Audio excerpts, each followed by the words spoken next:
More first impression of newer IEMs. Today we have the HBB Kai. This one is highly requested. We have also two planar IEMs, Zetian Wu by Tangzu and also the PLA13 by CCA. This one has been kind of making a bit of a wave online, if you will. Hey friends, Tim here. Welcome back to another video on Guest Audio. And today we have three IEMs to try out, and I don't really know which one to start with because all of these are pretty highly requested. I think I'll do the Kai first and then save the PLANARS for later. Here's the box for Kai. Beautiful blue box. Here's the back of it with some information. Open up the box. Little card here that says Kai, and inside, carrying case. Here you go. This is the carrying case, standard leather carrying case you see with a lot of IEMs nowadays, and inside I assume has the IEMs. Accessories are on the screen right now. Those are everything you get with this IEM, but look at this. It comes individually wrapped. This needs to be done with every single scratchable IEMs. Cable overall feels quite nice and soft as well. I don't know what model this is, but I like it. Peel off the second protective plastic layer, and ooh, these are pretty good looking.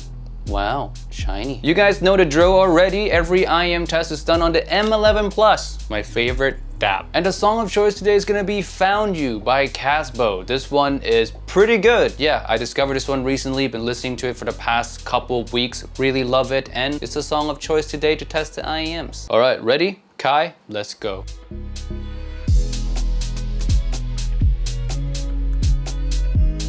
Now, this one reminds me a lot of the Melee, but kind of an even more relaxed, or I should say darker Melee. It has a lot of bass. There's a touch of warmth as well. Male vocals do come across nice on this. Female vocals comes across quite, I would say more in the background in comparison to the bass. There's a little less engagement, I would guess around the upper mid-range area and in the treble area as well in comparison to the Melee. Now the Melee I thought was already quite a bassy set, and this one I wouldn't say take it like a step further or anything. It's more like a slightly even more bass leaning signature. In terms of details though, I feel like this does have a less congested feeling than the Melee off of memory. The Melee feels like, you know, your typical $50 under type of IEM in terms of details, but this one feels like it might be just like an inch ahead, but I would have to A/B them to be sure. Needless to say though, if you like the Melee type of signature, I don't think you'll be disappointed by the Kai. If you love HBB's type of tuning, this one falls right in line with that.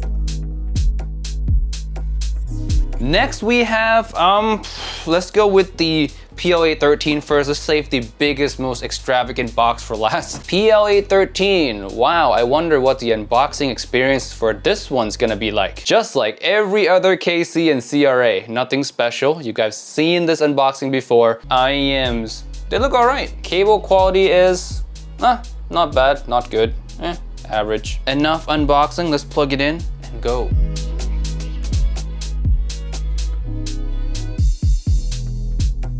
This one is V-shaped sounding. The vocals are noticeably in the background while the highlighted parts are the bass, the upper mids, and the treble. So female vocals shine a bit more than the male vocals does, but they do come across a bit on the recess and thin side due to it being like, I would say quite a severe sounding V-shape. So a lot of bass and decent treble as well. But for those of you who don't really care for the V-shaped signature, this one is pretty much going to be the opposite of your taste. Now, for those of you who love V-shape, you want a lot of bass, you want decent treble, I would say this is so far okay. I do feel like there's more bass than there is treble though. So treble is a little bit drowned out because of the amount of bass power that you get. But so far, I don't hate it.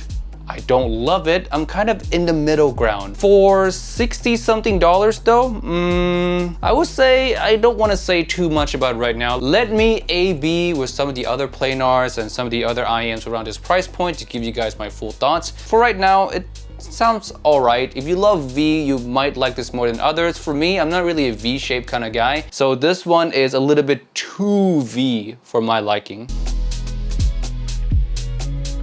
And the last box, we have the Zetian Wu. Look at this beautiful front of the box. This is the back of the box. Also beautiful. Pull the sleeve out. We have the Tangzu box that opens. like so to reveal some more cool art stuff. I can't read any Chinese, so sorry, I can't translate anything on this box for you guys. And look at that. I mean, the case is massive. Look at that. That's like the size of my hand. And here are the IEMs. I would say though, they look way better in person than in the pictures. In the picture, the purple looked kind of like a pastel purple, which I didn't really like, but this is a nice, cool, like darker metallic purple. It looks way better in person. Assortment of tips. Now let's see what's in this gigantic, look at this, it's literally the size of my face. This is worth taking a look at as well. Look at that, slots for your IEM. So I guess you can put your IEMs inside like each of these little ones.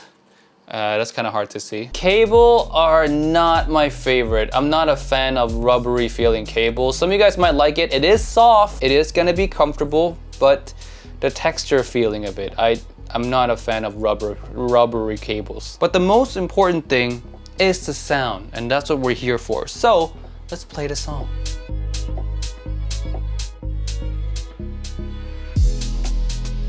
This one, out of the three today, sounds the best, most balanced. I would still say it's a little bit on the bass leaning, but the upper mids and treble energy is more than the other two, leading to a more balanced signature. My only gripe with it is that the detail level, I feel like could use some work, especially if you're being a planar at 150, right? Being a planar at 150, you're competing with S12 and timeless, right? The detail level on these, I feel like right now, this is first impression, of course, not up to par with the S12. But in the full review, of course, I will test them really thoroughly to give you guys my final opinion. But just right now, I don't feel like the detail level competes, though the tuning is easy to like, easy to listen to, a little bit on the bassy side, maybe a little bit warm, but very easy to enjoy, easy to listen to, and the best tuning of today.